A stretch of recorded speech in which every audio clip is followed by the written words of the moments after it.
Une interview de James Allison qui nous parle du nouveau règlement. Une bénédiction pour Mercedes F1. Alors, je sais pas si ça va être une bénédiction pour Mercedes, mais les autres écuries aimeraient bien que ça soit une bénédiction pour elles surtout. Parce que la domination de Mercedes, elles vont commencer à en avoir marre, je pense. James Allison, directeur technique de Mercedes, estime que les grands changements réglementaires ont parfois un effet éloigné de celui recherché initialement. En effet, il juge que l'obligation de repartir sur de nouvelles bases technologiques peut pousser les équipes à se surpasser. Il y a des conséquences imprévues sur beaucoup de choses, et si vous êtes, comme nous, le sommes actuellement, au sommet du classement, mais sans avoir un sentiment de sécurité, vous pouvez avoir l'impression que ces changements sont faits pour nous viser, note Allison. Ils ne le sont pas, il n'y a pas écrit Mercedes dessus, mais les dirigeants ont la volonté de ne pas créer un classement, comme c'est le cas actuel, et plutôt de voir plusieurs équipes se disputer la victoire, et que les choses puissent changer. Mais si vous êtes dans la position dans laquelle nous sommes actuellement, ce n'est pas le cas, on a l'impression qu'il s'agit d'un ensemble de règles qui sont conçues pour essayer de faire en sorte qu'une équipe comme nous ne puisse pas exister à l'avenir. La conséquence involontaire potentielle de cette situation est que si vous avez 7 ans d'une série de victoires et qu'il vous est difficile de trouver comment motiver vos troupes pour le défi d'un 8e ou d'un 9e titre en F1, la F1 vous rend un grand service en vous proposant un ensemble de règles qui vous visent directement.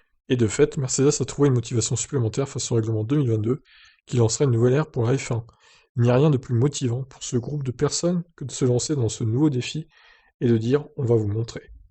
C'est ce qui nous motive maintenant de relever ce défi et comme nous l'avons fait pour les précédents, d'essayer de montrer à nouveau de quoi nous sommes faits et d'essayer de faire de notre mieux.